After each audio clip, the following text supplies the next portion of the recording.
Gracias. Me ha vuelto a pasar lo del micro muteado. Os decía que ¿cómo estáis? No esperaba tanta gente desde un inicio. Somos 6 ya. Creo que es bastante más gente que cuando estoy programando código. Nada, acabamos. Tampoco no estaba diciendo nada. ¿Cómo estáis? Bueno, ya sabéis que en el directo este, bueno, habéis deducido por el nombre, pero es que me hagáis las preguntas que queráis, ya sea sobre código, sobre el proyecto que estamos haciendo, sobre los cursos, sobre The Power Apps, sobre mi experiencia, sobre la vida, lo que os apetezca. Y nada, que charlemos un poco. Si veo que no hay mucha interacción, pues bueno, lo que no quiero es estar haciendo un monólogo yo aquí hablando solo. Así que cualquier cosa que queráis preguntar, disparad.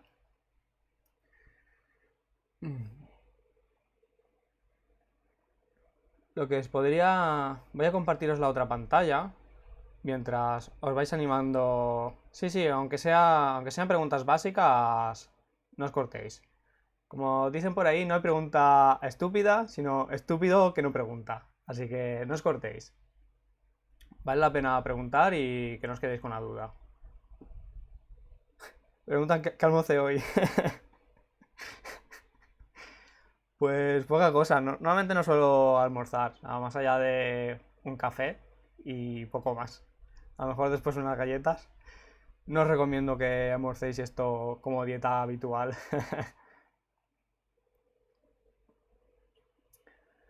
Un buen bocadillo de lomo con tomate, eso te da fuerzas para programar de buena mañana. Pero si todos los días te metes en un bocadillo de lomo... sí. Las paellas sí que dan poderes. Os recomiendo que comáis paella. Arroz en general, pero las paellas... Eso da poder.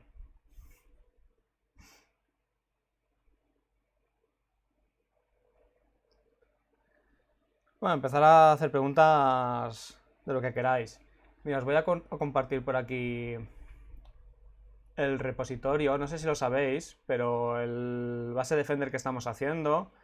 Os voy a compartir esto. Vale. El base Defender que estamos haciendo, publiqué una parte del repo. Bueno, esta parte del repo es pública y os voy a dejar el enlace en la descripción. Por si alguno quiere echarle un vistazo al código y alguien sé que hay gente que se está iniciando con la Clean Architecture y bueno, es más que nada que os pueda servir un poco de template de cómo hemos organizado las cosas. Aquí no está todo el proyecto, está hasta el momento en el que decidí crear este repo. Creo que es hasta la creación de unidades. Pero bueno, como digo, es para que os sirva de template. Nada, simplemente os quería comentar esto por si os puede ser útil. No os preocupéis, aunque yo esté enseñando cosas y hablando, vosotros ir dejándome preguntas por el chat, que yo las voy leyendo y las voy introduciendo. O sea, no tengáis miedo en cortarme. A ver, ¿cómo se controlan los FPS de un juego? ¿Me dices en Unity? ¿Te refieres a controlarlos que no superen 60 o a limitarlos a 30? ¿O saber cuántos FPS tiene tu juego?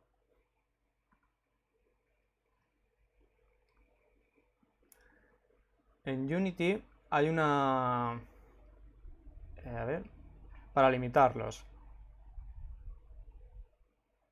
Epa. Ahora mismo no me acuerdo exactamente cómo se hacía, pero sí que hay una función. Unity Limit FPS. Google lo sabe todo. Mira, así.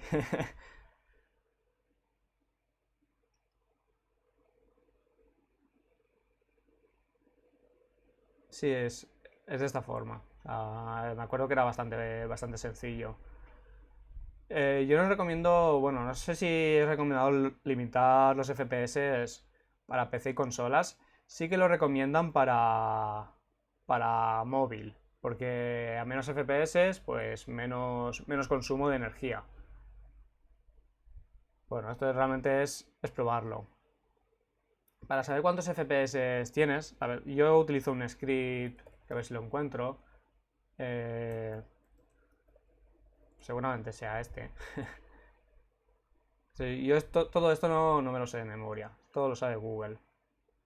Bueno, esta sería la forma de calcularlo, básicamente, que es coger el tiempo y dividirlo un poco más. Pero hay un script que te pone una cajita ya en pantalla.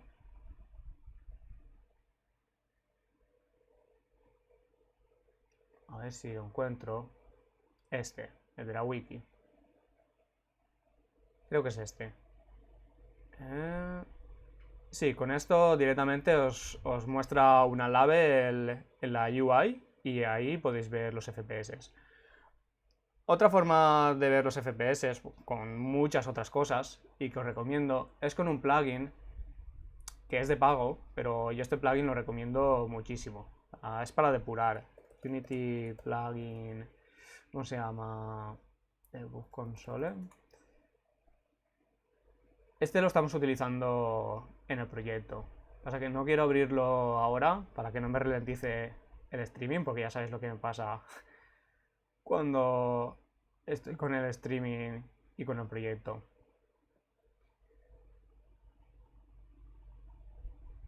Hay un cheat digo, es para hacer cheats también. Y ahí es que puedes ver los FPS y muchísimo más. O sea, os muestra también los logs. Por ejemplo, si estás en PC, realmente no te importa si estás conectado con Unity, pero para mobile puedes ver los logs en el propio Unity, ves las excepciones.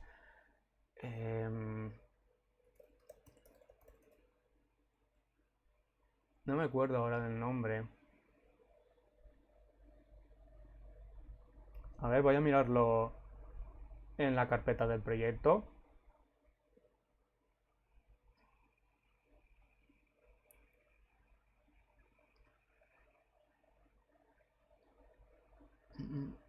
A ver. Kinases plugins.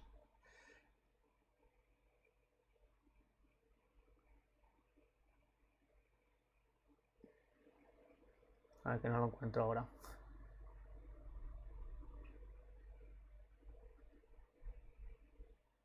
Ya sé dónde lo podemos ver. Aquí en el blog. En el blog hay un artículo que son plugins recomendados o que yo recomiendo. Este de aquí. Y entre ellos está el de la consola, es este, ESR de Debugger, este de aquí, es el que os quería enseñar. Con este, además de ver los FPS en la parte de aquí de Profiler, bueno, de hecho voy a buscarlo, mira, aquí lo tenemos. Podemos ver, bueno, todo el tema de logs y esto es lo que os quería enseñar. No lo puedo hacer grande, sí, bueno, no lo he hecho grande, pero bueno. Aquí abajo podéis ver los FPS que tenéis y podéis ver si hay algún pico, esto es en tiempo real. Aparte de esto, como digo, podéis ver el tema de logs, es para hacer cheats, bueno, tiene un montón de la gestión de la memoria que estáis utilizando. Es bastante potente. Son 26 euros, que serán unos 30 dólares, pero lo vale. A ver, ¿qué me preguntáis por el chat? Nada, Aqua, un placer estar por aquí. Dice que anda iniciado y que quiere aprender. Está realizando un proyecto usando Mirror, que es para el tema online. Y no sé si recuerdas Little Big Planet, sí, donde tenías tu propia cápsula, pero offline. Aunque puedes invitar a amigos a tu cápsula. Quiero hacer exactamente lo mismo, pero en lugar de la cápsula tengo islas. Me gustaría saber la lógica o que me guíes demasiado en cómo hacer eso. Para invitar a tus amigos, ¿te refieres? ¿Cómo puedes invitar amigos? Aparte de Mirror, ¿estás utilizando algún otro servicio de backend? Porque Mirror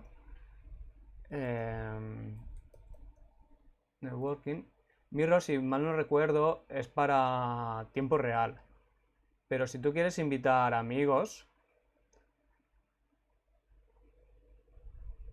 a ver, sí, funciona enviando RPCs y tal. Si tú lo que quieres es invitar amigos, tenerlos, o sea, enviarle una petición de amistad y tener sus datos ahí. Para eso te va a hacer falta ya sea PlayFab, Firebase o alguno de estos. Vale, si utilizas PlayFab, PlayFab tiene un sistema de amigos.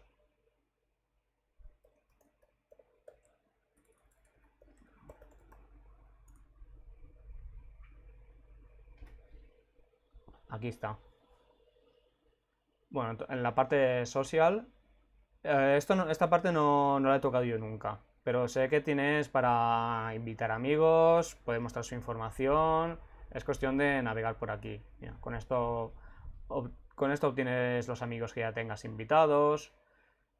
Esto es para añadir un amigo, que me imagino que te hace falta el ID. Sí, con el ID del amigo simplemente haciendo esta petición le pasas el identificador del amigo al que quieres invitar y ya se encarga PlayFab de enlazarlo si ya lo tienes como amigo. Después ya con esta lista de amigos, en la lista de amigos obtendrás esto de aquí y debe de contener los identificadores de tus amigos. A ver, response. Vale, el result, friend info. Esta es friend info. Y aquí en profile, imagino que está aquí. Aquí, tienes el player ID. Con el player ID tú ya puedes acceder al inventario y a todos los datos del amigo. Y con eso ya puedes mostrar toda la información que necesitas. O sea, todo esto te lo resuelve PlayFab. Yo no lo he utilizado, pero vamos, es que viéndolo por encima parece bastante amistoso y sencillo.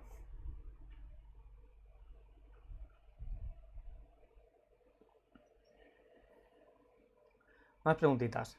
Bueno, si no te he contestado la pregunta, dímelo también, porque a veces empiezo a divagar un poco. Prefab es que tiene un montón de funcionalidad básicamente para todo. Si estáis utilizando PlayFab, cualquier pregunta que tengáis, ponéis PlayFab, la pregunta que tengáis y vamos, si existe la vais a encontrar. Entonces antes tendría que guardar la isla de todos los jugadores. O sea, yo entiendo que cada jugador tiene su isla, tiene sus datos, y tú estos datos los tienes que guardar en el servidor. Los tienes que guardar en el player data de PlayFab. Lo guardas allí con un JSON. Igual que estamos haciendo en el base Defender. No, esto es... Hola. Voy a enseñarte en el base Defender esto como lo tenemos, pero es exactamente el mismo concepto. Aquí en Players, este de aquí, en Player Data, aquí es donde tienes que guardar toda la información del usuario. Ahora mismo solo estaba guardando, en este caso, que está inicializado, pero aquí es donde tienes que guardar los datos de esa isla. Los datos necesarios para tú después poder reconstruirla, pero lo tienes que tener aquí guardado. No, la escena como tal no la puedes guardar. Tienes que montarte tú lo que sea para guardarlo. En tiempo de ejecución, en Unity, no puedes guardar una escena para después cargarla. La tienes que reconstruir tú de alguna forma. Hay plugins también para hacer un sistema de guardado. Pero vamos, lo tienes que gestionar tú. Las posiciones de los objetos y lo tienes que guardar todo. O sea, básicamente tienes que guardar, entiendo, que tienes que guardar el identificador de las cositas que tengas por el mapa y la posición si te hace falta, posición y rotación. Pero sí. Si tienes el mapa dividido en una cuadrícula, también en lugar de guardar las posiciones en el mundo, puedes guardar las posiciones en esta cuadrícula. Y después ya eso lo transformas cuando estás en Unity. Pero sí, vaya, o sea, toda la información que te haga falta la tienes que guardar.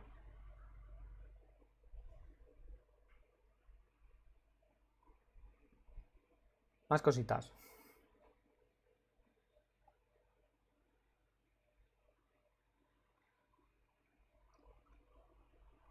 Sí, sí, pruébalo. Esto es cuestión de prueba y error.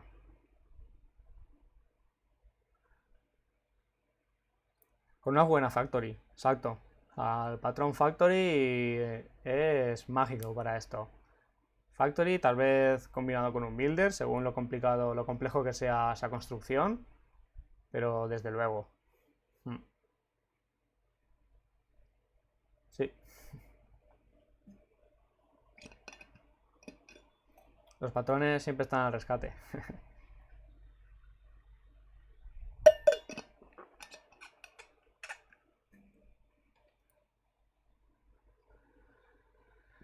Bueno, ya que mencionabas lo de los patrones, por si alguien no lo sabe, pero aquí en el blog, en material gratuito, tenéis una guía rápida que hice de patrones de diseño. Básicamente eh, contiene el nombre de los patrones con una pequeña descripción y un diagrama. Es para tenerlo ahí para consultas rápidas y a partir de ahí también tiene un enlace o bien al blog si ya hemos visto ese patrón o bien un enlace a Wikipedia o a algún sitio donde podáis ver el patrón en detalle. Pero vamos, mientras estás aprendiendo patrones, a mí al menos yo lo que hacía era consultar el índice del libro que estaba leyendo, pero si no tienes el libro, pues esta guía creo que os puede ayudar. Muy buenas, Chorto. Para empezar con esto de multiplayer online, ¿qué ejercicios recomiendas? Y yo no tengo experiencia en multijugador en tiempo real. Yo lo que he hecho ha sido multijugador asíncrono. Te recomiendo empezar poco a poco. que estoy seguro de que hay un montón de tutoriales para hacer multijugador con Photon y con Mirror. Pero no empieces a... voy a hacer un FPS como primer juego multijugador. Empieza a hacer pequeños ejemplos, probando cositas y poco a poco ve escalándolo. Porque uno de los principales errores cuando nos metemos a desarrollar videojuegos es que el primer juego que queremos hacer es el típico MMORPG, un FPS o nuestro juego favorito que las empresas tochas tardan 2 o 3 años en desarrollarlo y queremos hacerlo solo. ¿Ves? No empecemos por ahí.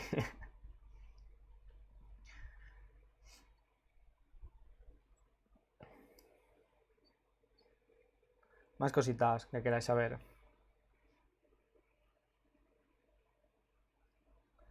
Bueno, y si estáis aprendiendo Solid, y si no estás aprendiendo, os recomiendo que aprendáis Solid.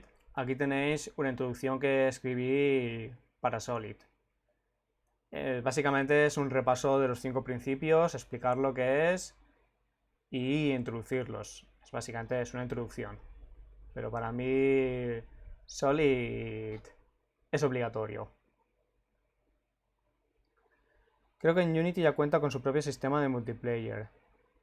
Sí, Unity tiene un sistema de multiplayer, pero lo están migrando. O sea, el que tenían lo han deprecado y están haciendo uno nuevo para conectarlo con el Entity Component System. No sé en qué estado se encuentra ahora.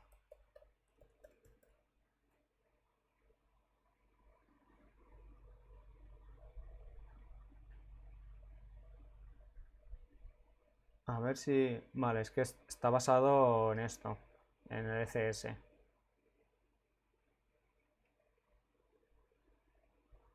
Aquí no me da mucha información, pero... Es que no sé en qué estado se encuentra ahora. A ver qué comentáis.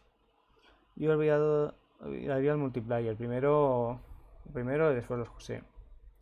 Sí, como dice Yorto, si estás haciendo el primer juego, primero un juego y después ya el multiplayer. Sí, la API es la API sobre la que se basa, que es open source.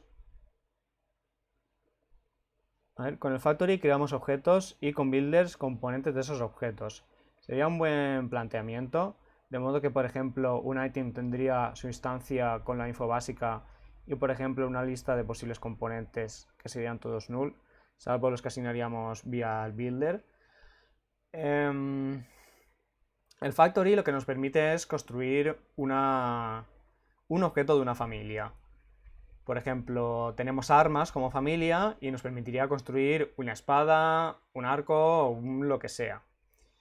Después, el builder es para ayudarnos a construir un objeto que sea complejo de construir. Si, por ejemplo, tengo varios tipos de espada, pues este factory podría devolver un builder de espadas y ya en el builder de espadas lo podemos configurar. Como dices tú, le podemos añadir componentes. O sea, no añadirlos directamente, sino decirle, tienes que añadir, es de tipo fuego. Entonces el builder sabe que tiene que añadir el componente de fuego. Tiene 10 de daño y el builder añade el 10 de daño. O sea, sí que es un buen planteamiento. El builder es para facilitarnos la construcción. Después tendríamos, en esta familia de patrones de construcción, tenemos el Abstract Factory. De hecho, lo voy a mirar aquí en The Power Apps. Tenemos aquí el listado de patrones. El Abstract Factory, aquí lo tengo, mira, aquí tenemos Factory Method, abstraer la creación de un objeto. El builder nos permite crear un objeto por partes, porque podemos ir pasándole la configuración y cuando esté toda le decimos build y nos devuelve el objeto construido. Y después tenemos el Abstract Factory, que nos permite crear todos los objetos de una familia. O sea, el Factory Method sería dentro de armas, pues tendríamos una factoría que nos construiría, por ejemplo, las espadas. Después, en Abstract Factory tendríamos una Abstract Factory de héroe y dentro tendríamos una factoría de armas, una factoría de personajes, una factoría de cualquier cosa que necesite el héroe. Es para construir todo lo que esté relacionado con el héroe. Es como un nivel por encima. Yo estoy usando un builder para todos los ítems, no hay subclases, y un builder que le asigna, por ejemplo, un valor al componente ammo, de modo que este ítem podría comportarse como munición, etc. Sí, es perfectamente válido. Como lo estás utilizando, es perfecto. Tú con el builder construyes un objeto, te ayuda a construir ese objeto y le puedes ir pasando partes de la configuración. Y si con un ítem, simplemente pasándole configuración, puedes hacer toda la lógica de tus ítems, es perfecto. Un factory para todos los ítems estaría bien. O sea, entiendo ítem como power up o cualquier objeto que puedas recoger. Tener una factoría para todos los ítems está bien. El Abstract Factory sería, o sea, por ejemplo, hablando de héroes, si tenemos que crear lo que es el personaje, el modelo, después tenemos que crear las armas y tenemos que crear también la montura, por ejemplo, pues tendríamos un Abstract Factory que le diríamos, quiero el héroe de tipo no sé qué.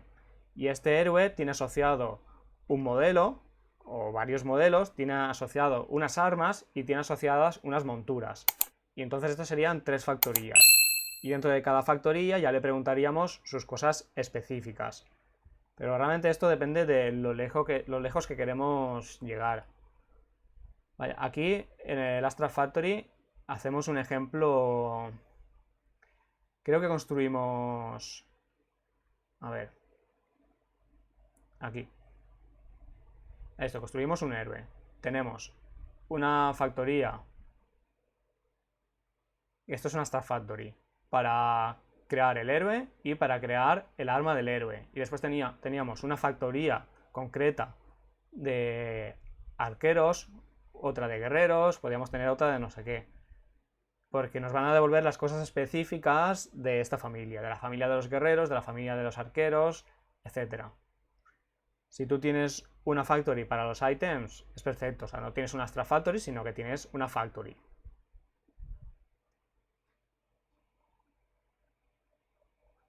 Muy buenas.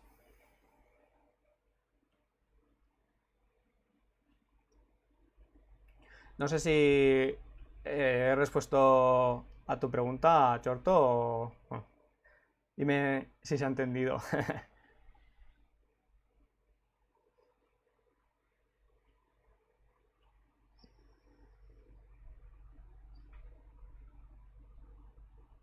Mira, es esto. Aquí tengo el Hero Factory, que me devuelve giros. Después tengo el Warrior, el Archer.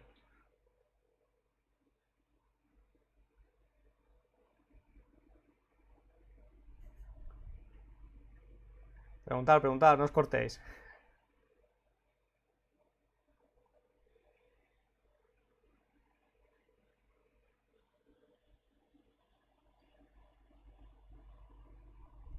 Todos tenemos dudas a nuestro Dios. Bueno, tampoco no tanto, que después se me sube a la cabeza.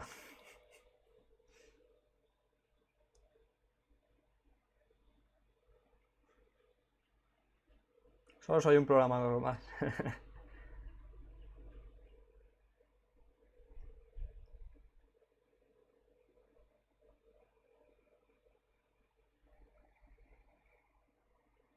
Ah, seguro que tenéis más preguntas.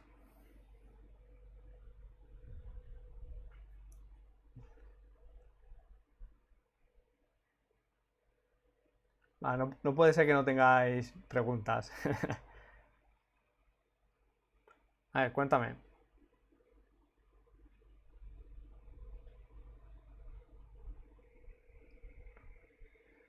Bueno, con Mirror no tengo experiencia, pero algo de red, o sea, si es algo general, puede que te pueda ayudar, o al menos orientarte. Aunque no haya hecho nada en tiempo real, sí que he leído sobre esto y bueno, algo puedo conocer.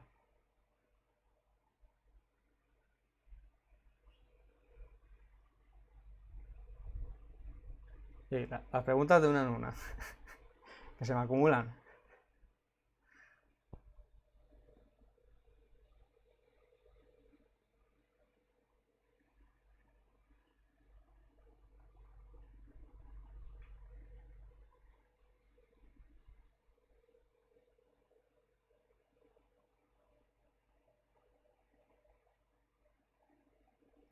Vale, mira, aquí está diciendo que el multiplayer de Unity, que como veces está en preview, que actualmente lo soportan, pero que no es una solución a alto nivel. O sea, que aún están trabajando en el multiplayer de Unity. Mira, esto será el roadmap.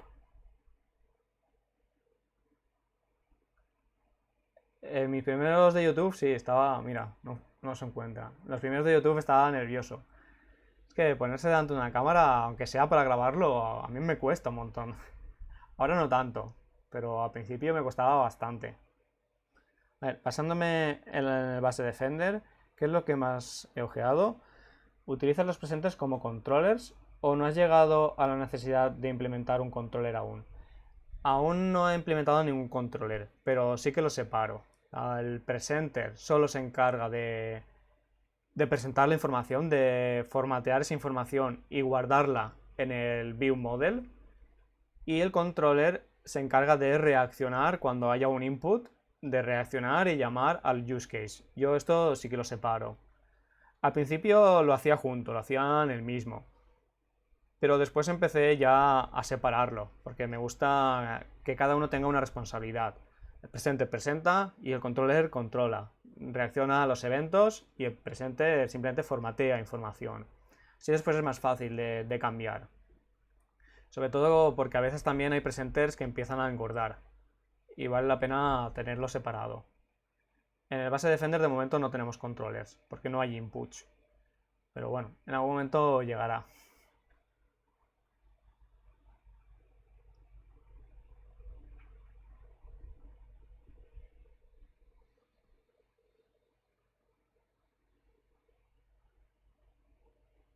Mira, estos son posibles frameworks para red.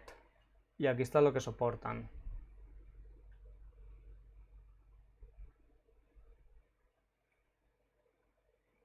El mirror yo he leído, bueno, y me han comentado que es bastante sencillo de utilizar y muy potente. El otro también, obviamente, es Photon. Solo que el Photon, bueno, es de pago y el mirror es gratuito. No sé hasta qué punto son comparables, pero sé que el mirror está muy bien. ¿Harás algún contenido para crear shaders? Es muy complejo. Pues mira, con Sergio, que lo entrevistamos en el canal, él trabaja en ARM, haciendo el render de Unity y de Unreal. Estuvimos hablando para hacer una serie de shaders, además de shaders de programación gráfica. Aprovechando que he empezado la serie ahora de SDL y vamos a hacer programación a bajo nivel, vamos a hacer un juego con SDL, aprovecharemos también para ver el tema de shaders y en concreto de DirectX. Esta parte de DirectX se encargará a Sergio, pero lo iremos liberando poco a poco. De momento lo tenemos hablado y lo queremos hacer, pero no sé en qué momento llegará el primero de DirectX. Pero vamos, espero que llegue. El de SDL sí que lo podéis encontrar ya en el canal de YouTube. Al final, los shaders realmente no es complejo, es como todos, es ponerse.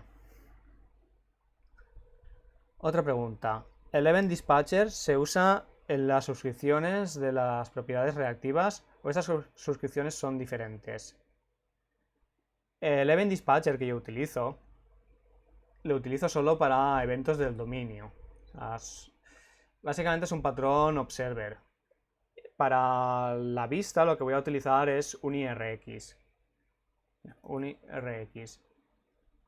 Que es programación reactiva. Esto es lo que voy a utilizar para los modelos, para los view models, que también son observers, pero lo voy a separar. Para el view model voy a utilizar un IRX y para el dominio, para los use case, voy a utilizar el event dispatcher que creé yo, que básicamente es una, bueno, no es una cola, pero básicamente recibe eventos, te puedes suscribir a esos eventos y después te notificarán. O sea, es un observer. Se le podría dar una vuelta y hacerlo con una cola. En lugar de disparar los eventos en el mismo momento, lo que puedes hacer es encolarlos y al final del frame lanzar los eventos. Esto también es otra forma de hacer el Event Dispatcher. De hecho, ese es el patrón, creo que se llama Event Queue. Sí.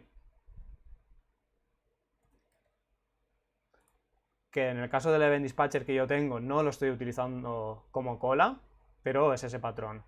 Mira, esta página os la recomiendo muchísimo. La voy a copiar en el chat. Y obviamente el libro de esta página también. Pero aquí tenéis un montón de patrones para videojuegos. No solo para utilizar en videojuegos, sino que están por detrás del videojuego. Por ejemplo, aquí encontraremos el Game Loop. Es un patrón, el patrón Game Loop, que Unity implementa por debajo y nosotros no lo vemos, pero está por detrás. Esto sí que lo veremos en SDL.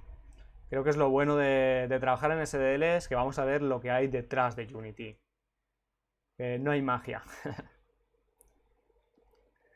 Deberíamos hacer un minijuego entre seguidores y Dani. Bueno, si os animáis a hacer un minijuego, yo os animo a que lo hagáis. Podríamos mirar el código en los directos también y hacer algún code review.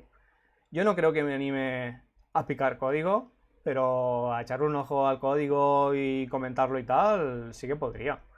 De hecho, en YouTube empecé a hacer estas cosas, a revisar código en directo y bueno, también grabado. Pero todo esto, vamos, si a vosotros os ayuda, yo encantado. A revisar código, me podéis pasar repos y yo los puedo revisar en directo y los vamos comentando. Todo lo que sea para ayudar y para formar, yo encantado.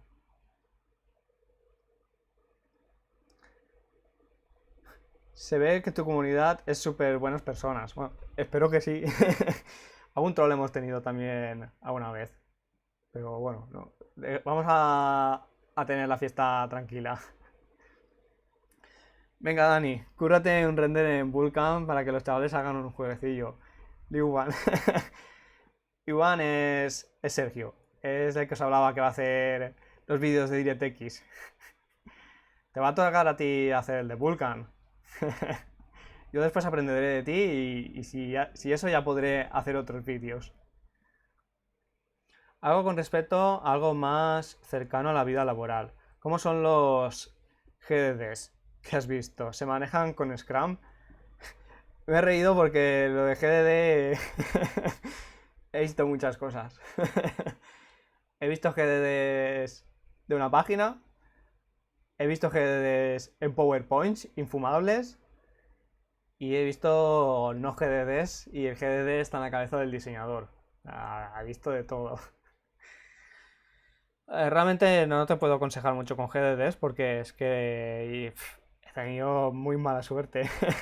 En PowerPoint sí, no lo hagas. O sea, no lo hagas en PowerPoint. Yo he tenido GDDs, o sea, para cada feature había un PowerPoint de 200 diapositivas. Eso es infumable. O sea, eso está muy bien para enseñarlo, para explicar esa feature, para los artistas, para enseñárselo por arriba al CEO, a alguien no técnico. Pero para el programador, al programador le tienes que decir exactamente las fórmulas que vas a utilizar, cómo se va a enlazar, cuál es el flujo, no sé, muchísima información que en un PowerPoint no es la forma. PowerPoint descartado. Para el publisher y no volver a abrirlo. O sea, exactamente. Sí, sí.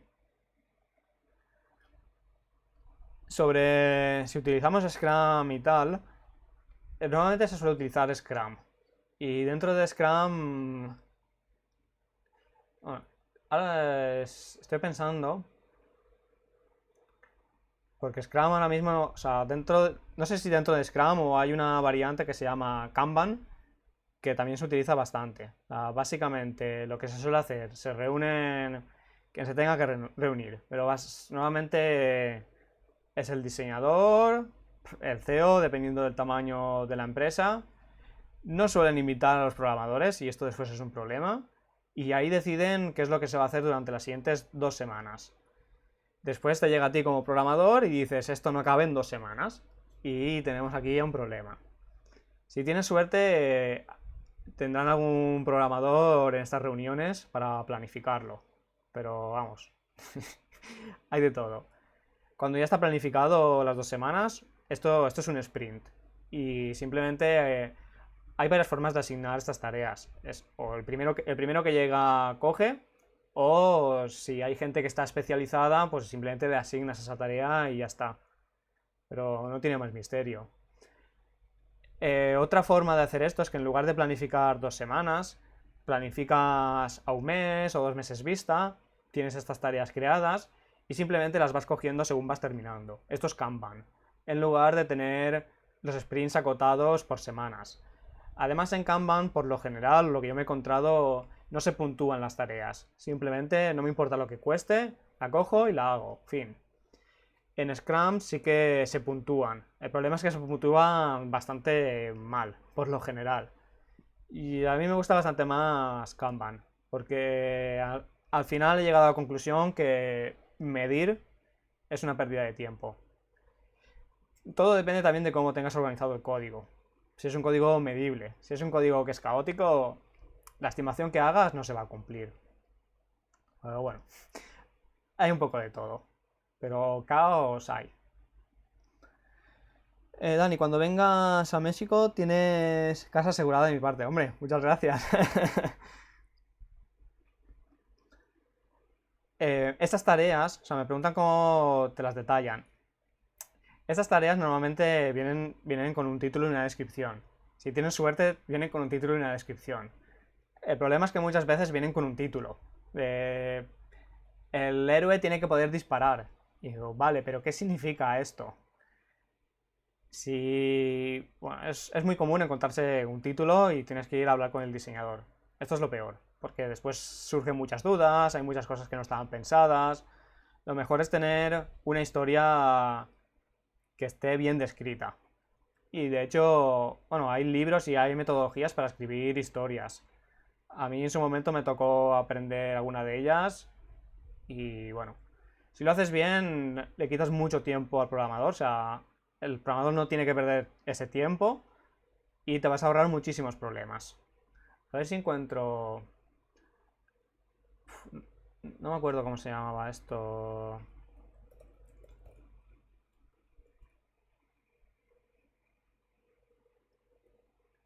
No, quería ver si encontraba un ejemplo de la metodología que os decía, pero no la voy a encontrar ahora.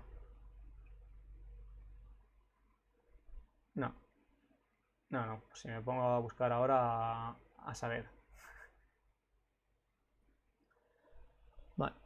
¿Crees que solo teniendo un buen nivel de programación con Unity es fácil encontrar trabajo en España? En España y en Barcelona, concretamente, nos faltan desarrolladores. O sea, se está buscando muchísimo desarrollador. Desarrollador de todo. De Unity muchísimo. Porque falta gente. Y lo bueno es que están viniendo muchas empresas, hay mucha competencia. Y también es normal que las empresas se vayan quitando a los trabajadores. Pero es que falta mucha gente. O sea, creo que es relativamente sencillo encontrar trabajo como programador de videojuegos en Barcelona. En el resto de España igual no tanto, pero en Barcelona sí. También depende un poco. Bueno, es que, o sea, si tienes proyectos, eso te va a abrir puertas. Pero, por ejemplo, yo conozco a gente que salió del grado de la universidad haciendo unas prácticas en la empresa, coincidieron en la empresa en la que estaba, y a los pocos meses de terminar, todos están trabajando ya. Es relativamente sencillo. Si lo comparamos con otros sectores, ya te digo que es muy sencillo. El Choto es un crack. Tú encuentras trabajo donde sea, yo creo. Seguro. ¿Estás buscando trabajo, Chorto? Recomiendo Gherkin para detallar historias. Gherkin, voy a buscar esto de Gherkin a ver qué es.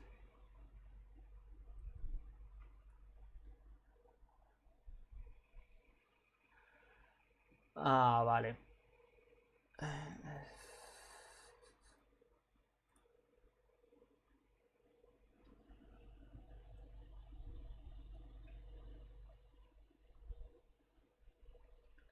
Vale, a esta es la nomenclatura. Bueno, es parecida a la nomenclatura que yo me refería, pero sí. Sí. Esta es una forma de escribir historias. El escenario describe qué es la feature o en qué situación se va a ejecutar esta feature. Después, si hay precondiciones, todo esto son precondiciones y esto sería lo que esperas que ocurra. Aparte de esto, después vendrían condicionales. Si hay condicionales, los vas explicando. Dado el punto 1, si es distinto en. Si, por ejemplo, aquí. Bueno, aquí no. Pero un ejemplo. El usuario va a comprar un ítem. Pues escenario. El usuario entra en la tienda y va a comprar un ítem. Después explicarías. El usuario hace clic en el ítem. Ve un pop-up de confirmación. Este pop-up tiene esta información, que es el valor de compra, confirmar o cancelar, por ejemplo. El usuario da en aceptar. El usuario ve un pop-up de compra realizada y sigue el juego. Y después pones excepciones. Si el usuario da a aceptar y no tiene dinero, entonces le mostramos un pop-up de no tienes dinero. Si el usuario en lugar de dar a comprar le da a cancelar, entonces hacemos esto otro. Esto es una buena forma de escribir historias, o al menos a mí es una forma que me gusta y que al programador le va muy bien, porque te cubren todos los campos. ¿Sabes? El diseñador ha tenido que pensar las excepciones. ¿Qué ocurre cuando compras y no tienes dinero? Porque si no te lo definen, pues, ¿qué haces? Muestras un error, una excepción, muestras un pop-up, te levantas y le preguntas al diseñador, le preguntarás al diseñador. Pero si te lo describen, todas estas preguntas ya no las tienes que hacer. Vas muy directo al grano. A ver, ¿qué más decís por el chat?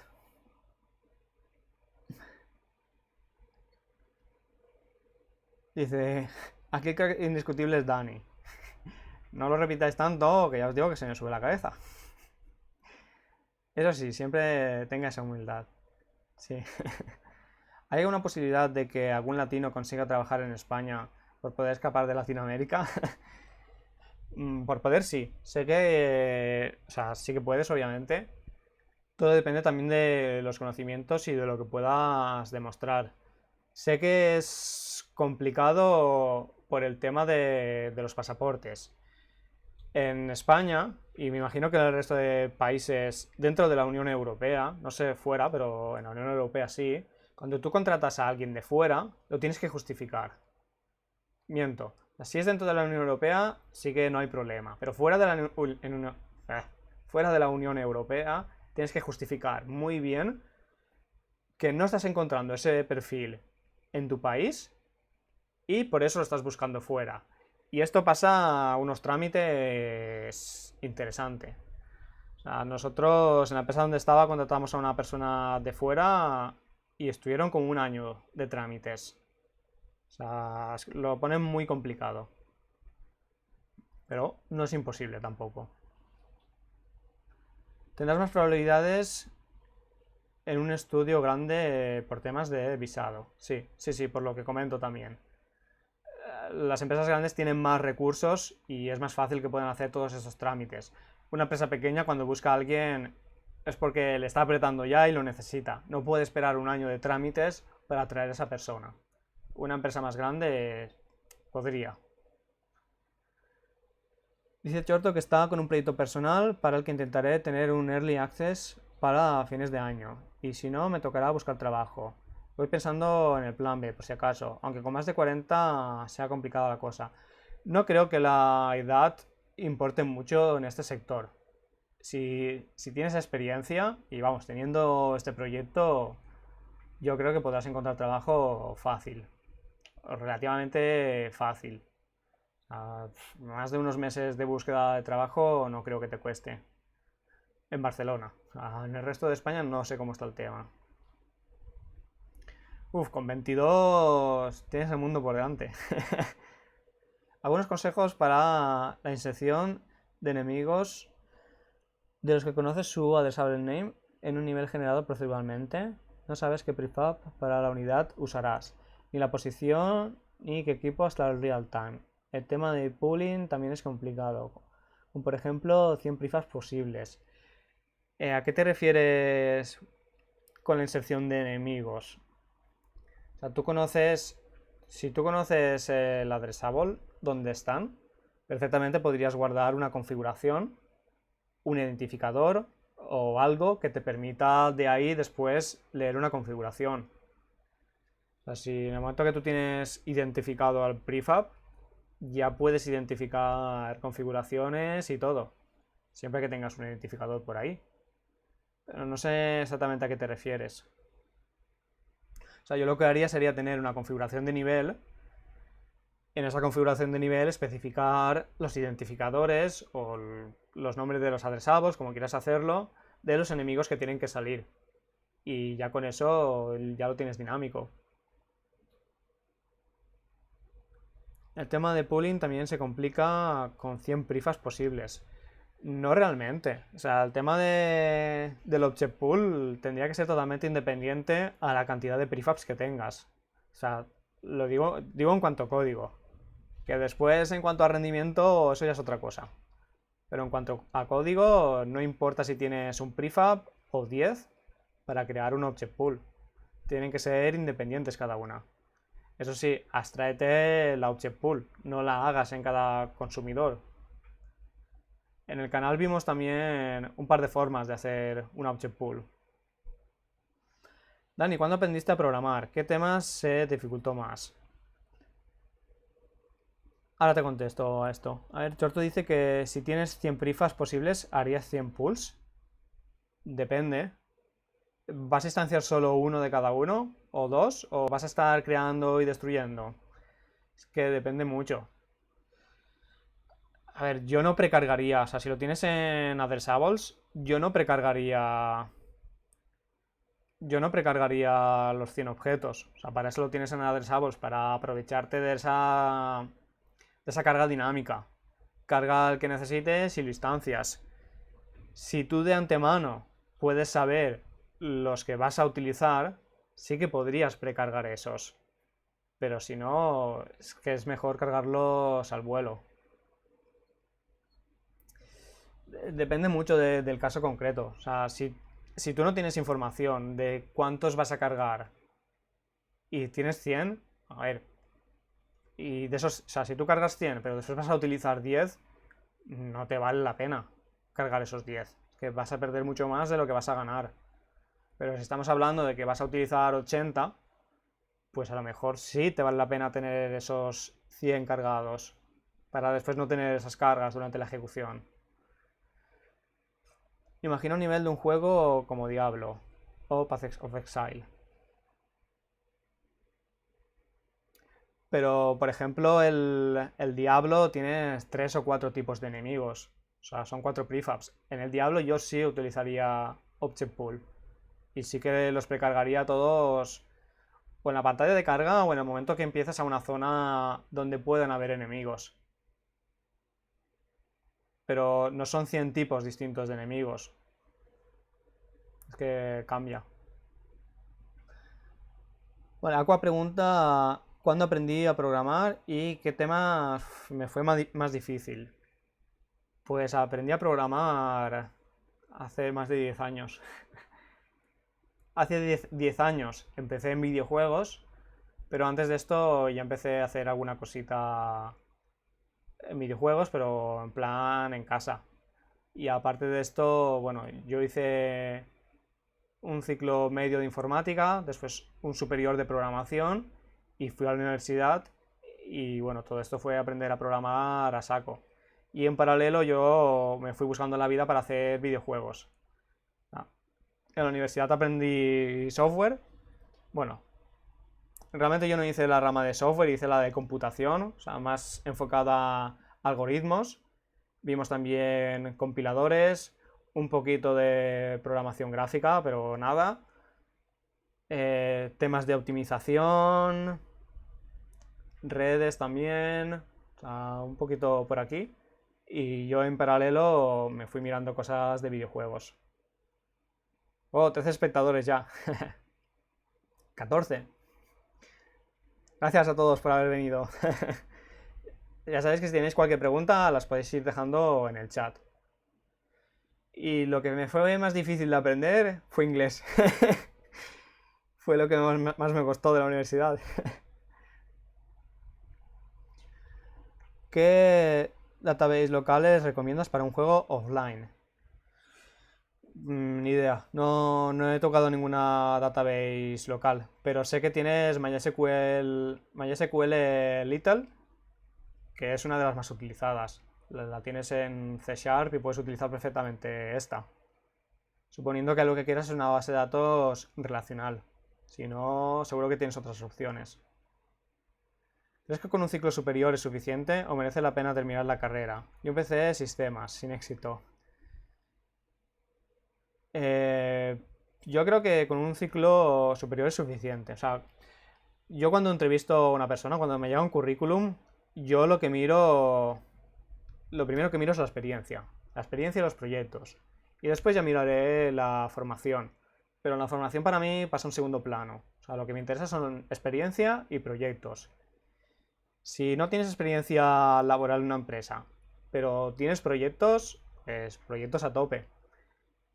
Proyectos, me refiero a no solo enseñar hice este juego, sino que se pueda ver el código, que tengas un GitHub, que esté bien organizado el código, que puedas hablar de patrones, si has utilizado patrones, de cómo has organizado el código, problemas que te has encontrado.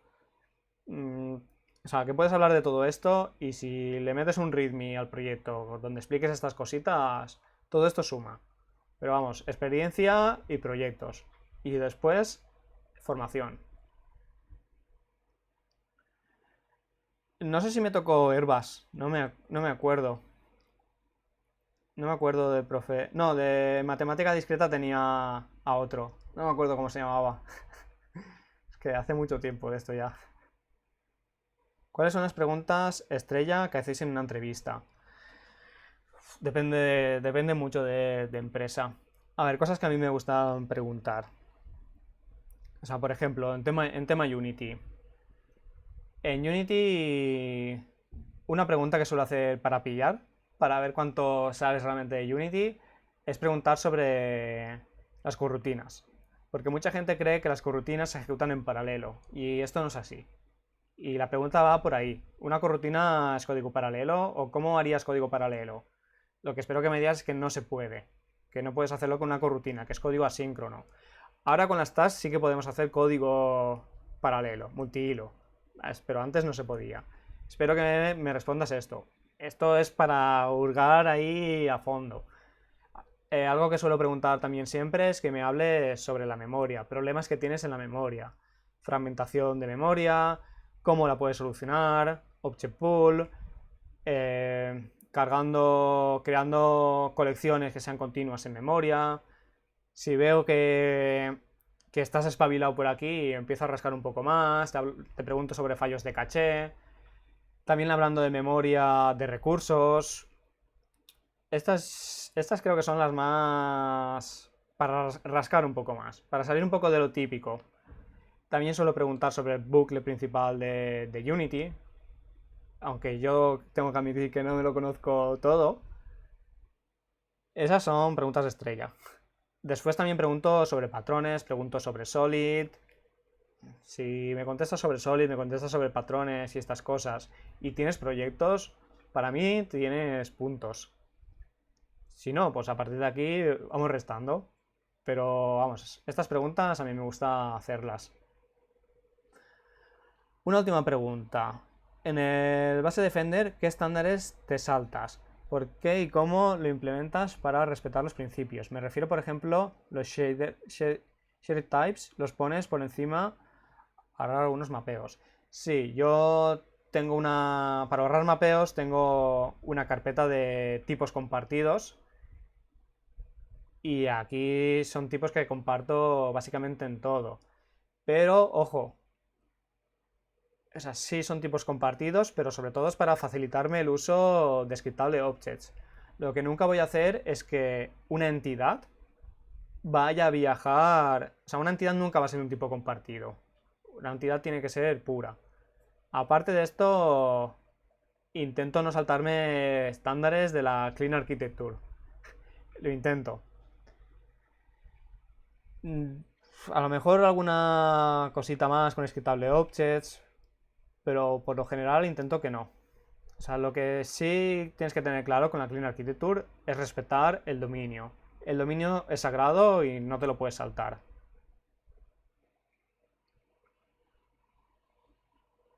¡Cuánta maldad! El Dani poniéndolo nervioso al que entrevista. Pues he hecho entrevistas durillas. Me acuerdo de entrevistas que entrábamos los tres seniors de la empresa a hacer preguntas a saco. Eran preguntas, o sea, era una entrevista durilla para el que estaba detrás, para el entrevistado. Tengo que admitirlo. Que a lo mejor no hacía falta tanto, es posible. Pero mira, en ese momento nos veníamos arriba. También depende. O sea, en una entrevista tampoco no quieres perder el tiempo, ni el tuyo ni el del entrevistado. O sea, si estás preguntando por un senior y haces algunas preguntas y ves que no te cuadra, pues ya no empiezas a bajar más. Pero yo cuando veo que la persona me responde, me gusta bajar más al detalle, bajar más de nivel. No porque quiera que se equivoque, sino porque quiero ver hasta dónde puede llegar, quiero ver los conocimientos que tiene. Voy a poner la otra cámara. Y quiero ver hasta dónde puede llegar. O sea, no es porque quiero pillarlo, sino quiero rascar para que se pueda lucir, para que me pueda contar que realmente tiene esos conocimientos. Puede ser duro, pero yo creo que cuando más te preguntan en una entrevista es porque está yendo bien. ¿Es importante saber catalán para trabajar en Barcelona? No. Es importante saber inglés. El catalán no te lo van a pedir en ningún sitio. He visto algunas ofertas donde te piden catalán a nivel nativo. Pues yo no he visto ninguna. Muy raro. Al menos en videojuegos. En otras carreras puede ser, pero en videojuegos no. Inglés sí.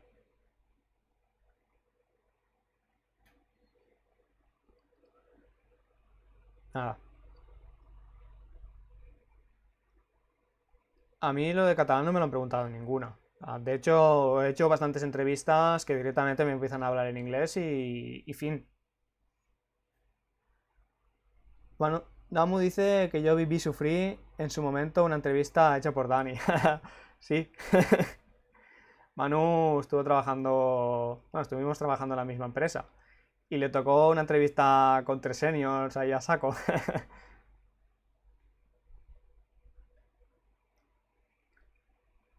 Sí, cuanto más dure la entrevista, bueno, no necesariamente cuanto más dure tiene que es porque está yendo mejor, pero sí, en general seguramente sí. Sí, yo creo que si ves que no hay... que realmente no está sacando jugo, vale la pena parar de preguntar. De hecho, nosotros hacíamos la entrevista en español y después pasábamos a hacer algunas preguntas en inglés para ver el nivel de inglés.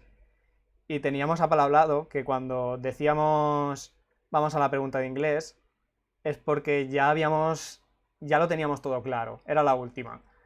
Entonces, si tú veías que eso no iba a ir más allá, decías pasamos a la pregunta de inglés. Si el resto de tus compañeros que están entrevistando decían ok, pues lo tenemos todos claro y pasamos a la pregunta en inglés. Ya, aún sigues vivo, Manu.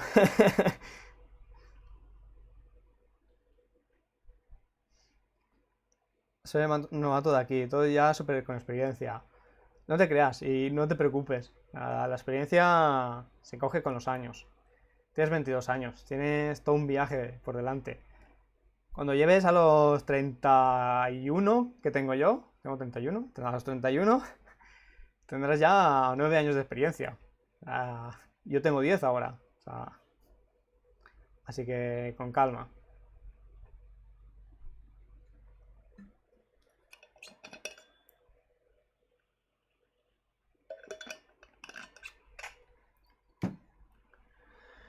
Me aprovecho ahora que no me estáis tirando preguntas para hablaros de los cursos. Y de paso os vendo un poco los cursos que tenemos en Power Apps.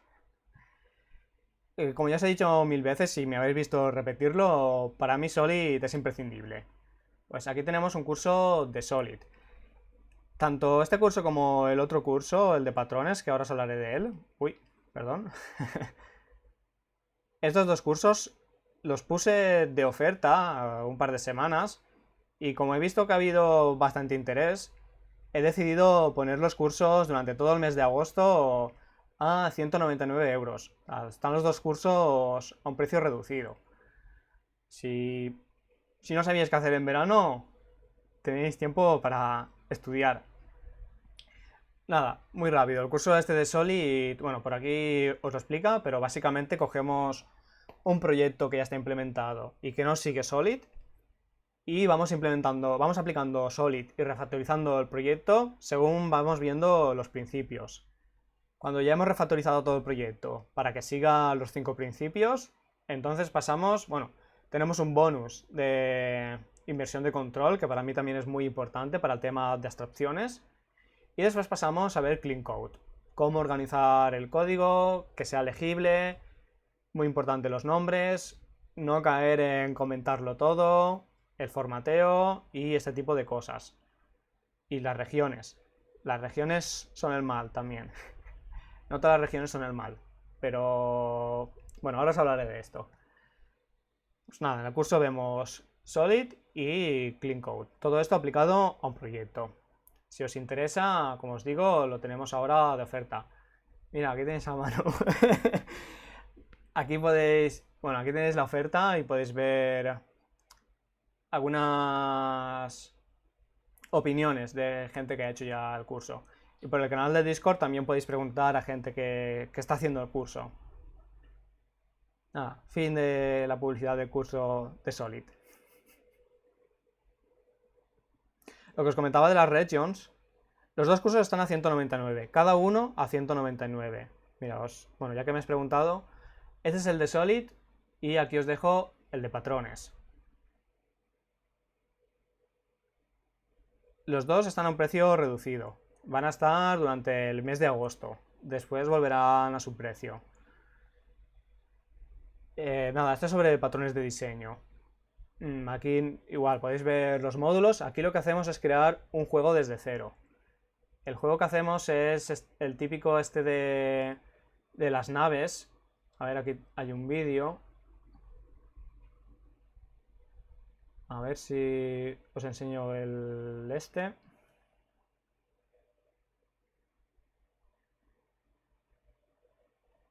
Este es. Hacemos este juego, lo hacemos desde cero aplicando patrones. Lo que hacemos es, por cada una de las features que vamos a desarrollar, la explico, vemos el diagrama y después la solucionamos sin aplicar patrones. Vemos las problemáticas que nos podría dar de cara a un futuro y después explicamos el patrón que lo soluciona y refactorizamos para aplicar el patrón. Y esto con todos los patrones que vemos, son todos estos. ¿Cuántos son? Unos más de 10. 6, 7, 8, 9, 10, 11, 12, 13, 14. Vemos 14 patrones y los aplicamos todos en este proyecto. He elegido estos patrones porque para mí son de los que más se utilizan, los más versátiles a la hora de hacer juegos. Nada, tenéis los dos cursos a 199. Si tenéis cualquier pregunta sobre los cursos, me la podéis hacer aquí, me la podéis enviar por Discord o al final de la página encontraréis un formulario de descuento, perdón, un formulario de contacto y me podéis hacer ahí las preguntas que queráis. Vale, me paso otra vez por el chat. Me dicen que haga más seguido estos directos. Pues puede que lo haga, porque está siendo bastante entretenido. Y bueno, veo bastante interacción. Me pensaba que estaría un poco hablando solo y veo que no. Gracias por no dejarme hablando solo. Pregunta Chorto si en una de esas entrevistas hay algún ámbito donde el entrevistado no tenga experiencia. ¿Valoráis una actitud positiva en cuanto a formarse en ella o si no sabe nada para casa? Depende, o sea, si estás buscando un senior, estás buscando un senior. Si estás buscando intermediate o junior, sí estás más abierto a todo. Aparte de lo técnico, es muy importante las actitudes, o sea, cómo sea esa persona. Si una persona, bueno, el trato que tienes con ella, lo ves bien, ves que le mola aprender y este tipo de cosas, que es proactiva, que trabaja en equipo, todo esto va sumando. O sea, hay muchas veces que vale la pena tener a alguien que no sea tan potente técnicamente y que sea mejor persona, mejor trabajador. Porque al final vas a trabajar con esa persona, vas a estar 8 horas trabajando con esta persona. Habrá momentos de discusión que tendréis que discutir, porque los programadores discutimos. No discusión de tirarnos los pelos, pero sí discusión sobre código. Y hay momentos pues que sí, hay gente que se calienta más y bueno, y reacciona. O sea, y es mejor trabajar con una buena persona, una persona con la que puedas trabajar en equipo, que una persona que sea súper buena técnicamente, pero que después no puedas trabajar con ella. Yo a esta persona no la quiero, por muy buena que sea técnicamente. Pero bueno, esta es mi opinión. Hola Dani, leyendo el libro de Clean Architecture, en el capítulo de Component Coping, me entran dudas acerca de las Stability Metrics. ¿Hasta qué punto merece calcular la estabilidad de un componente para una arquitectura enfocada a videojuegos? Muchas gracias. Yo la verdad es que no miro estas métricas. O sea, no las miro. O sea, no las miro para nada. Pero porque confío que lo que estoy haciendo lo cumple. O sea, si tú cumples Clean Architecture, cumples con Solid, cumples con Clean Architecture, estas métricas para mí pasan a un segundo lugar. O sea, en el momento, si tú estás siguiendo Single Responsibility, por ejemplo, en el momento que veas que una clase está haciendo muchas cosas, la vas a separar. Por lo tanto, por ejemplo, nunca vas a tener muchas dependencias. Entonces esta métrica siempre va a estar dentro de los límites. Si tú aplicas todo esto, no te va a hacer falta mirar esas métricas. Al menos en mi experiencia, vamos, yo no he mirado estas métricas. Y otra cosa es que muchas veces tampoco no hay tiempo. Vale la pena hacerlo bien de primeras y después no andar rectificando por las métricas. La única métrica que a lo mejor sí que me fijo más es el tamaño de la clase. Espero que no supere las 300 líneas. Pero bueno, esto a quien le preguntes te dirá 500, te dirá 200. La cuestión es que tenga una única responsabilidad. Pero bueno, al final las métricas también son para ayudarnos. No es que si supera tal número ya está mal. Esto tampoco no es así. Comparto la misma opinión. He trabajado con personas muy cerradas y piensas que siempre su código es el mejor, sí. O te hacen de menos y se genera toxicidad en el equipo. y baja mucho la moral, creo yo, totalmente. Si tienes a gente tóxica en el equipo, te contagias y acaba afectando, sí, sí, totalmente. Después también hay gente que no acepta las críticas. Yo, por ejemplo, estoy muy acostumbrado a pasar pull request, ya que me pasen pull request, ya que gente con menos experiencia que yo me corrijan los pull requests. Para eso hacemos los pull requests, para si a mí se me pasa algo, que la persona que lo revise, que no se le pase, que haya una segunda barrera ahí para que no se pase esto. Otra cosa es que no compartes la opinión con esa persona, pero entonces se habla y se llega a un acuerdo, porque a veces son chorradas de a mí me gusta hacerlo así y a mí de la otra forma, pero realmente no implica nada. Pues, en estas cosas a mí no me gusta invertir tiempo, pero ojo, que con chorradas, por ejemplo, no me refiero a nombres, porque para mí los nombres son algo muy importante. Yo he pasado pull request y me he pasado pull request donde me decían renombra esta variable porque no se entiende. Y esto para mí es un buen pull request. El código tiene que ser legible. Si la persona que lo revisa no lo entiende, lo tienes que cambiar. Eso es así. Porque tu yo futuro no lo va a entender tampoco. Pero no sé, otras cositas. Por ejemplo, me he encontrado en un constructor, tener un constructor enorme y en lugar de decir vamos a separarlo, pues no me lo pongas en columnas, pónmelo todo en una línea. Eso para mí son tonterías, eso es perder el tiempo. Eso, configúrate el editor como te guste y ya está. Pero otras cosas sí. Y hay gente que se molesta, que no acepta que le digas, oye, esto está mal por estos motivos. Pero bueno, hay que ser humildes, un poquito.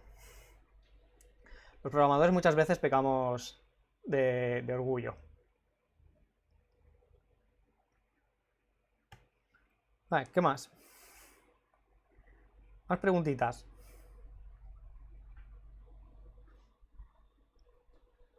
Tengo una pregunta del proyecto Base Defender. ¿Por qué a la capa externa la llamas la capa de aplicación? Si según tengo entendido en el diagrama de Clean Architecture, en la capa anterior a la entidad, la capa anterior es de la entidad. Y por lo que entiendo, lo que se engloba en el dominio es justo la capa de aplicación y las entidades. Sí, ahí no estoy siguiendo exactamente la nomenclatura. Justo lo preguntaban el otro día por el Discord, algo similar. Vale, esta es la Clean Architecture. Las entidades es la capa más interna y después tenemos la de Use Case. Para mí estas dos son las que yo llamo el dominio. Estas dos no las separo. La que llamo aplicación no está aquí dentro. La que llamo aquí aplicación está fuera. De hecho estaría en paralelo con la verde. Estaría entre la verde y la azul. Pero es otra capa que aquí no está. O sea, no. A lo mejor no la tendría que haber llamado aplicación porque se confunde con Application Business. Pero la capa de aplicación está más enlazada a la externa, a la de frameworks. Porque es la que tiene los datos, es la que se va a acoplar con la base de datos, con los servicios, o sea, es una capa externa. Pero tampoco no es esta capa externa. Bueno, es que está mezclado, o sea, es la verde y la azul. Es una capa paralela. El acceso a datos, es que justo me preguntaron el otro día el acceso a datos. A ver si encuentro. Mira, aquí, por ejemplo. Tenemos la vista, tenemos los controles, use case, interactors, que bueno, esto es lo mismo. Y después aquí tenemos entidades y fíjate dónde está la base de datos, está aquí dentro. Pero fíjate que tenemos un gateway y después tenemos la implementación de la base de datos. Esta separación es importante. Yo esta separación la hago, pero está dentro de la carpeta de aplicación. Pero tenemos gateway con sus interfaces y después tenemos implementaciones. Hay patrones que directamente las entidades se conectan a la base de datos. En nuestro caso estamos utilizando gateway. pero sería más este caso, que la base de datos, fíjate que no está aquí fuera, está adentro, pero con abstracciones. A ver, ¿qué más? Típica de pull request donde te piden cambiar ligeramente el nombre de una variable para que siga la guía de estilo mEntityCount a mUIEntityCount. Sí, totalmente. O sea, si no estás siguiendo la guía de estilo, pues sí, te lo tienen que decir y tienes que cambiarlo. Yo te puedo conseguir contactos para viralizar tus cursos. Si te interesa, tienes mi contacto en Facebook. Me interesa. Toda la gente que le llegue al curso, yo he encantado. O sea, haremos un mundo mejor, de gente que sepa patrones, sepa Solid, que no haga todo código espagueti. Sería maravilloso. Nada, aprovecho para deciros a la gente que estéis aquí que si no le estáis dando, si no estáis siguiendo ya, le podéis dar al follow. Animaros. Dice tu prima que estoy guapísimo y ya tienes fan. Gracias.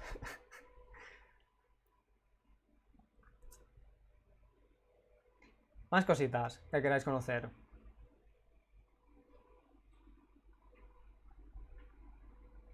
Aquí dentro hace calor, estoy sudando y todo. ¿24 espectadores? Madre mía. Es un récord, ¿eh? A mí me sale 24 también, esto es récord. Muy buenas a todos que os hayáis incorporado. Preguntad, insensatos. Aprovechad ahora.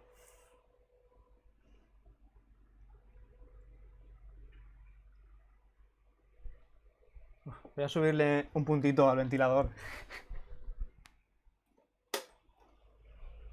Tengo aquí una sauna personal en el cuarto.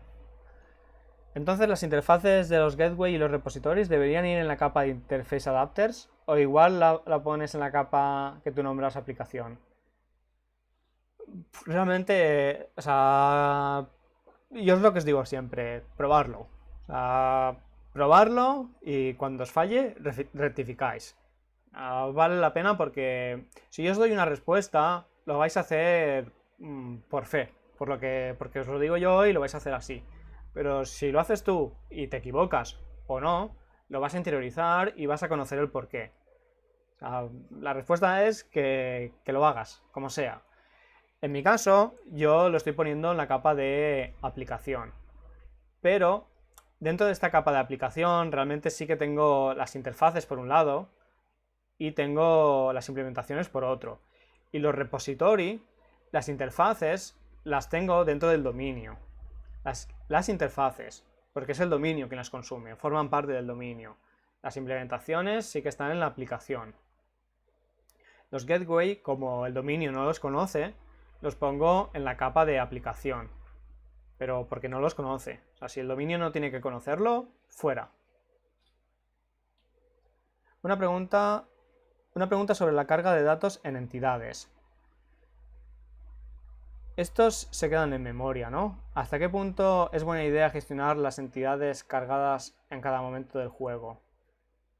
Al final son datos, depende de cuántos datos tengas. O sea, una entidad no va a hacer que tu juego vaya lento ni tenga problemas. Una entidad va a pesar, ¿qué pesa eso? Kilobytes, muy poco. Va a pesar muy poco. Si tienes 20.000, pues a lo mejor no te hace falta tenerlas todas, pero no creo que ese sea el problema. Cuando tengas ese problema ya lo mirarás.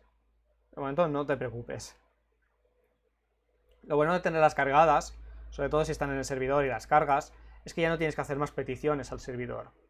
Con lo cual no vas a tener esta latencia ni pantallas de carga cada vez que quieras consultar un dato. Según tengo entendido, la interfaz que utiliza el repository tiene que estar en la capa de use case, totalmente. La interfaz que utiliza el gateway debería ir en la capa de interface adapters. Sí, sí. Es exactamente eso. Todo lo que tenga que utilizar el dominio, los use case, tiene que ir en la capa del dominio. La interfaz tiene que estar dentro, porque la interfaz está dentro y son los de fuera los que se acoplan hacia adentro con la interfaz. Si la tendrías fuera, sería el dominio quien tendría que referenciar hacia afuera. Por eso está dentro. Y la de gateways, como no se utiliza en el dominio, la tenemos fuera. Y está en la capa de interface adapters. Que en mi caso, yo, bueno, lo he puesto en la que llamo aplicación, pero realmente esa estaría dividida en dos. En la de interface adapters y en la de frameworks.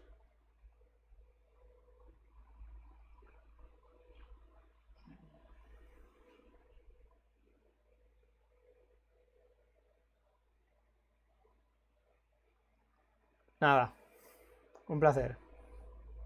Preguntar y no os quedéis con la duda.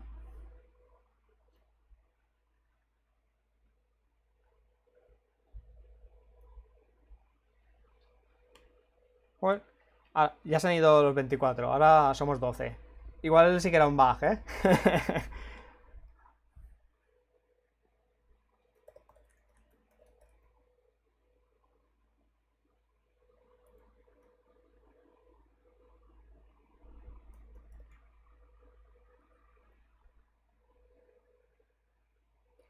Aprovechar para preguntarme. Parece muy recomendable componer niveles en Unity a base de múltiples escenas. Ejemplo, si usas una escena para meter un molino con todas sus animaciones, enemigos en su interior, etc. Pero mi duda es si necesitas dos molinos. ¿Pondrías dos veces esa escena en el mismo nivel? ¿Usarías mejor prefabs? Yo utilizaría prefabs. Pero en el caso de que tengas escena tendrás que poner dos. Me dijeron en su momento, yo no lo comprobé, que cargar escenas era más rápido que cargar prefabs. Pero hablaban de una escena con objetos versus instanciar esos objetos. No hablaba de tener varias escenas iguales. De todos modos, para trabajar, es mejor trabajar con prefabs. Porque si tú en una escena tienes, yo que sé, 10 objetos y alguien tiene que modificar uno, tiene que bloquear la escena y otro ya no podrá modificar ningún objeto. Sin embargo, si lo tienes en prefabs, tú puedes modificar ese prefab y tu compañero puede modificar otro prefab y no vas a tener ningún problema de conflicto. A mí me resulta más fácil trabajar con prefabs, en lugar de tener escenas ya construidas y cargar la escena. Además, con Asset Bundles, no sé si con Adesabos es igual, pero con Asset Bundles la carga de escenas es distinta a la carga de prefabs. Y una carga, y un Adesable, perdón, un Asset Bundle de escena no puede contener nada más que la escena. Sin embargo, un Asset Bundle de prefabs puede contener más prefabs y otras cosas. Es bastante diferente la gestión. Con Adresabos no sé cómo es la gestión de escenas. Solo he probado con prefabs. Hola, he estado viendo tus vídeos y mencionas que todo tiene que tener test. No me quedó muy claro hasta dónde llegan esas pruebas. Soy muy nuevo en el desarrollo, en general. A ver, no es que todo tenga que tener test, sino que es recomendable tener un porcentaje interesante de test. Sobre todo en la parte donde tengas la lógica, porque te vas a ir a dormir más tranquilo. Si alguien modifica cualquier cosa, tú pasas los tests y sabrás si se ha roto algo o no. Y no te vas a encontrar la sorpresa cuando generes la build. Y más importante aún, no te vas a encontrar la sorpresa cuando venga tu jefe, te pida una build, la saques, se la pases y no le funcione. Porque tendrás unos tests que comprobarán pues, lo que hayas puesto. Y cuantas más cosas hayas comprobado, más seguro estarás. Básicamente por eso. Yo la lógica siempre recomiendo testearla. La vista no, porque la vista es un poco pesada, es lenta de ejecutar los tests, y si ya has testeado toda la lógica, es muy probable que la vista esté bien. Y si esté mal, sea que te has equivocado enlazando 4 cosas. Pero sí, yo recomiendo hacer test. Iba a decir que no es muy común, pero la verdad es que en la última empresa en la que estuve hacían test. No de la mejor forma, pero se hacían test. Porque si tú haces test, los test tienen que ser también mantenibles. Porque en el momento que quieras modificar algo, tendrás que modificar los tests también. Cuanto más fácil sean de modificar, mejor. Lo que no queremos es cambios en cascada. Que tú cambias, ¡hey, nuevo follower! Que tú cambias en un sitio cualquier cosa y en cascada tienes que cambiar 10 cosas más. Y esto incluye 10 tests. Pues esto tampoco no lo queremos. Para eso en los tests se utilizan también factorías y utilizan builders, para que estas cosas no pasen. Dani, me gustaría a ver si puedes hacer un tutorial de un sistema de personalización aplicando los patrones de diseño. Personalización me refiero a una persona 2D como Standard Valerie. Pues mira, de hecho tenemos una para personalizar un coche. Y os la voy a enseñar.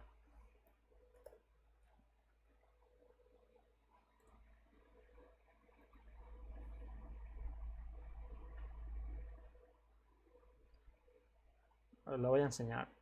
A ver, os comparto la pantalla. Ah, ¿viste el del coche? Bueno, lo enseño por si hay más gente que no lo ha visto. Pero esto es un menú de personalización. Es exactamente lo mismo, solo que extrapolado a lo que necesites.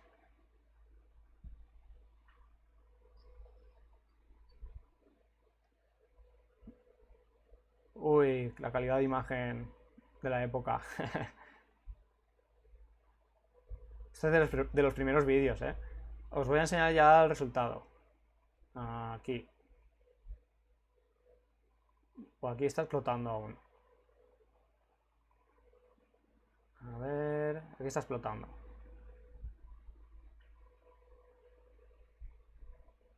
Aquí se ve ya. Mira, aquí vemos cómo hacer un menú, entre comillas, de personalización. Tenemos este coche, podemos cambiar las ruedas y podemos cambiar el chasis. Y esto lo hacemos con el patrón Builder. Este es el chasis 1 y aquí lo tenemos. Bueno, las ruedas no sé si estáis viendo el detalle. A ver, lo voy a poner en full screen.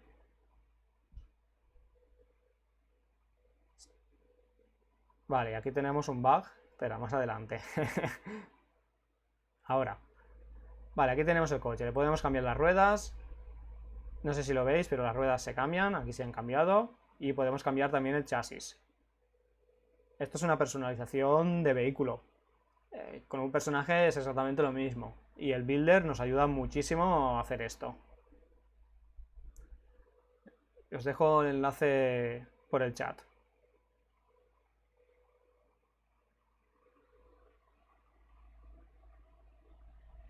¿Es esto a lo que te referías con la personalización de un personaje?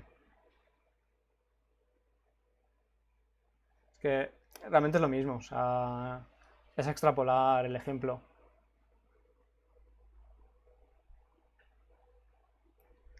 Vuelvo a estar desfasado, ¿no? La imagen y el audio.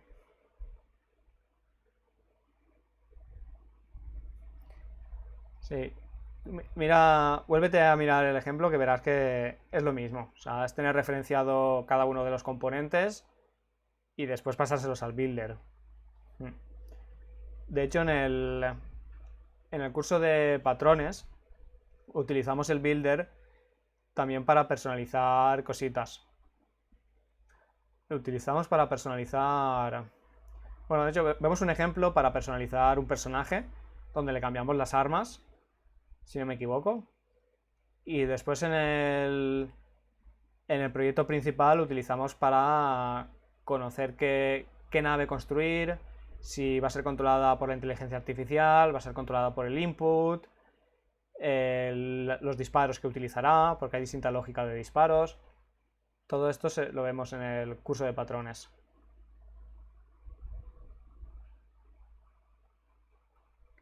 Sí, sí, funciona totalmente igual para 2D. O sea, es que al final yo lo único que estoy haciendo en este ejemplo es referenciando prefabs. A mí me da igual que ese prefab sea en 2D que sea en 3D. Simplemente lo tienes que poner en la posición que toque y ya está. Poca diferencia hay entre el 2D y el 3D en cuanto a estas cosas. Al final trabajas con prefabs.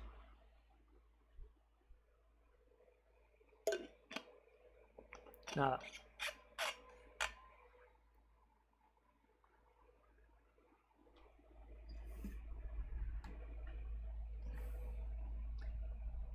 Esa es la magia de trabajar con Power Apps.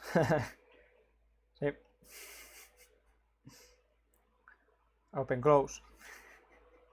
Soy fan del Open Close y Single Responsibility. Al final todo lo que vemos en el canal y bueno, en los cursos, pero todo lo que vemos en el canal es todo acumulativo y lo puedes llevar a todo. Siempre hay que ver más allá. Cuando veáis un ejemplo, no os quedéis solo con ese ejemplo que yo os enseño. Darle una vuelta, practicarlo en otro ejemplo vuestro y así es como lo vais a interiorizar. Porque si simplemente miráis, por ejemplo, los patrones, pero no los practicáis, no vais a llegar a interiorizarlo.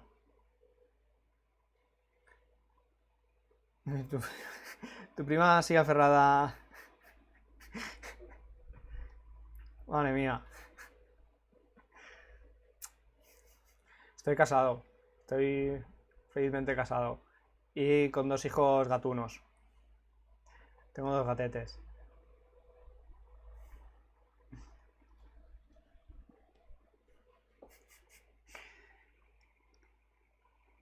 ¿Qué? ¿Más dudas de programación? Bueno, llevamos ya horita y media. No está mal. ¿Qué os parece estas sesiones? ¿Os molaría que hagamos más sesiones de preguntas, charlar un poco? ¿Tú cómo aconsejarías desacoplar un manager de un asset? Me tienes que dar más información. Yo aconsejaría no utilizar managers. De hecho, escribí un artículo hablando de no managers. Lo voy a pasar.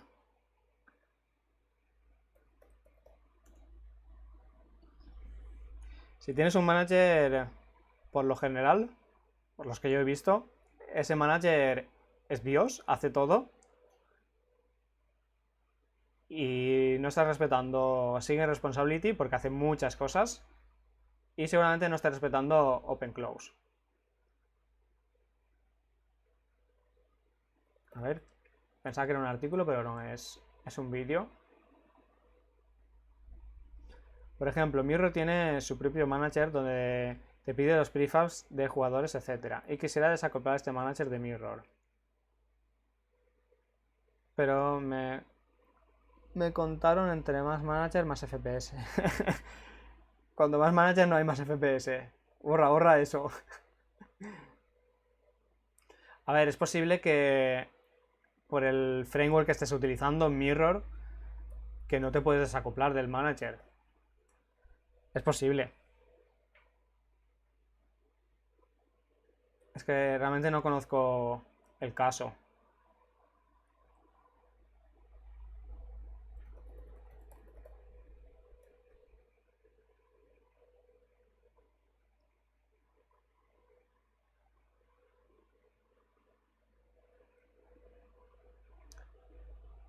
Y Uban, ¿qué es lo que no te cuadra? ¿Crees que es buena idea abusar del patrón command? Por ejemplo, realizar las instancias de unidades en un mapa vía command, o incluso que el player se equipe un ítem.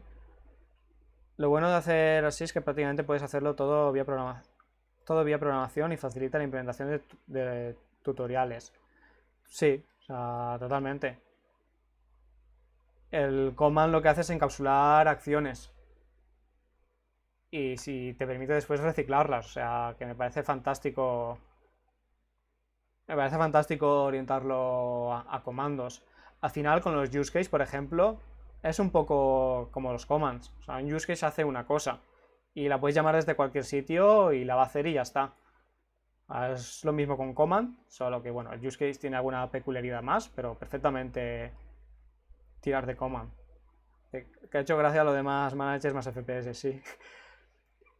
Espero que lo haya dicho de broma, pero estoy seguro que hay gente que lo piensa. Porque a lo largo de mi carrera he visto muchos managers. Demasiados. Manageritis. Una de las enfermedades típicas de los programadores. Sobre todo al principio. Después llega un momento que ya te ha explotado varias veces el manager y dices, uy, igual 2000 líneas ya es demasiado. Igual hace muchas cosas. Pero es muy típico, sí. Entonces, Dani, acceder a datos de Unity como escritable objects o user prefs no lo consideras repository sin servicio o servicio. Yo veo más tirando. Depende de cada caso. Por ejemplo, player prefs. O sea, yo no accedería directamente a player prefs desde un use case. O sea, no le diría dame aquí puntuación del héroe. No haría esto. Yo tendría un repository que fuera héroe o usuario. Y dentro tendría una entidad que ya tiene esa puntuación. Y el repository sí que puede utilizar un servicio para leer de player prefs. Pero el use case no hablaría con un servicio de player prefs. Porque esto es muy a bajo nivel. Es muy de. Tienes que conocer la key. Es como si en una base de datos tú tienes que conocer la tabla, por ejemplo. Player pref tienes que conocer la key. Y esto, un use case no lo puedes saber. Es muy a bajo nivel. Eso lo tiene que hacer otro. Que lo haga el repositorio o quien sea. Y el use case pregunta por. Quiero la puntuación. Me da igual dónde esté guardada. Para mí esa es una forma de diferenciarlo. La solución a usar managers es cambiarle el nombre a otra cosa como handler. Sí. Handler y manager son dos cosas que no dicen nada. Sí, la gente suele abusar de los managers. Incluso hay varios assets que hacen esto. Y tienes que acoplarte al asset o a esto, sí. Hay mucho plugin. Bueno, mucho. Todos los plugins que yo he consumido no tienen en cuenta estas cosas. Y los plugins, para mí, caja negra. Lo tienes apartado, consúmelo en los 4 sitios donde lo tengas que utilizar y ya está. Pero intenta que no se te escampe por todo el código. Si vas a tenerlo por todo el código, vale la pena que le hagas un adapter, por ejemplo. Le pones una interfaz y haces un adapter al plugin. Así si lo tienes que cambiar, no vas a tener que recorrer todo el código. Pues si estuviera super cool, que hicieras más directos como este. Yo me tengo que ir ya, pero muchas gracias por todo. Nada, un placer. Sí, no creo que estemos mucho más. Son ya 7:30 pasadas. A ver, si tenéis alguna preguntita más. Típico, cuando estás empezando a programar, tu código está lleno de dichos managers y cada uno se suele ir de la mano de un singleton. Sí, totalmente. Es que el problema es que se enseña. Lo primero que se enseña es a hacer un manager y a hacer un singleton. Y el problema es que eso lo arrastramos mucho tiempo. Yo entiendo que desde un principio te tengan que enseñar las cosas fáciles, pero también explicarte las consecuencias y darte alternativas. Pero muchas veces sí, te dan un singleton y es lo primero que te enseñan. Sobre la colisión de componentes. ¿Cómo mantienes la tensión entre los principios rep, cpp y crp? ¿Me hablas de los patrones grasp? No soy muy fan de los principios grasp. Para mí Solid realmente ya incorpora estos principios. De hecho, no me lo sé. El primero sí, que es tener una bajo acoplamiento, una alta cohesión, que significa que una clase tiene que ser experta en lo que hace esa clase, que básicamente es single responsibility. Que esa clase haga lo que hace esa clase.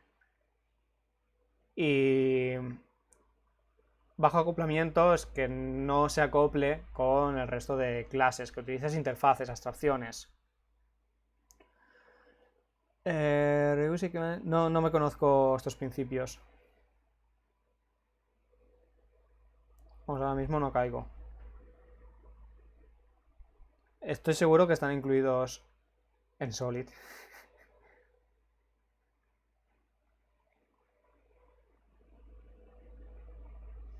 Sí, los principios GASP hablan un poco de todo esto.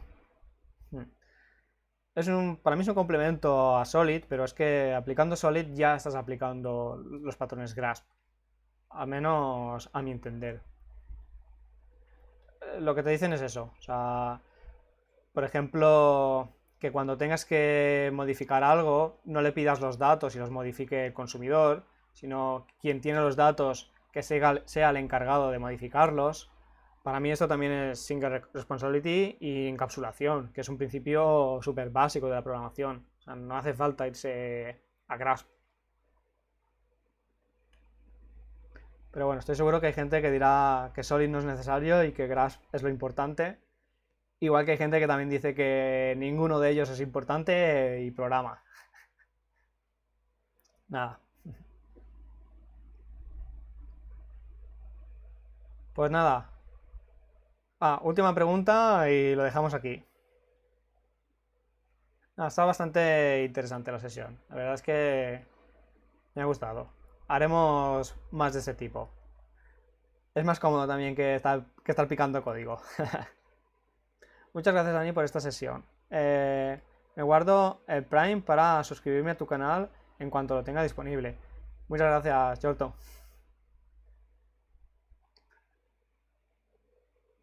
Y os animo también a darle a follow si no le estás siguiendo ya al canal. Nada. He visto los vídeos de PlayFab y tengo una duda si en tu juego tienes skins y ahí guardas qué skin tiene. Hay maneras de que el jugador lo truque para tener esos modificando la memoria. Siempre te pueden hackear. Siempre. Si tú el skin, o sea, esos datos los guardas en el servidor, es más difícil. Pero cuando los cargues, o sea, hay dos cosas. Si tú tienes un multijugador, el usuario podrá hackear la aplicación. La pueden decompilar, la pueden volver a compilar y lo pueden desbloquear todo. Pero lo tendrán desbloqueado en local, para ellos. Sin embargo, si estás en multijugador, las otras personas, a este que ha hackeado, no lo verán con el skin hackeado. Porque las otras personas estarán leyendo la información del servidor. Y el servidor estará diciendo que tiene la skin básica, que no tiene ninguna otra. Así que sí, te pueden hackear en local, pero al resto de usuarios esto al menos no va a afectar. Pero vamos, siempre de alguna forma siempre te pueden hackear. Si tienes un servidor siempre es más difícil. Por cierto, IL12PP es seguro o es fácil que te recompile en el cliente. Con Mono es automático. O sea, de compilar un cliente es tirarlo a un programa y lo tienes decompilado y súper legible. Con CPP es más complejo, pero tengo entendido que se puede hacer también.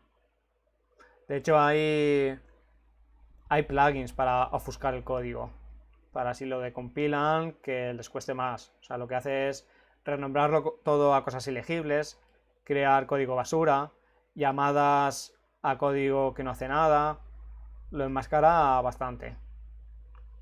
Pero bueno, al final incluso esto lo podrías interpretar y podrías modificarlo, pero bueno, ya es otro paso, es un poco más de dificultad.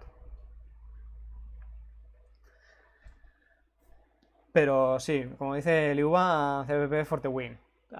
Es mucho más óptimo en cuanto a rendimiento.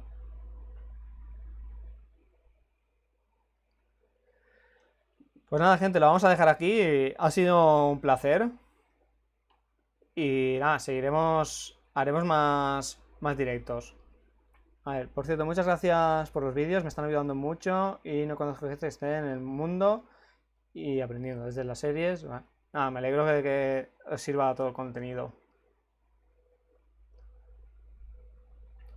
La ofuscación puede repercutir en el rendimiento.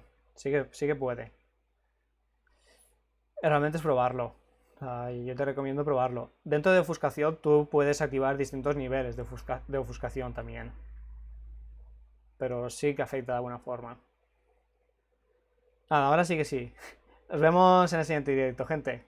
Un placer. Hasta luego.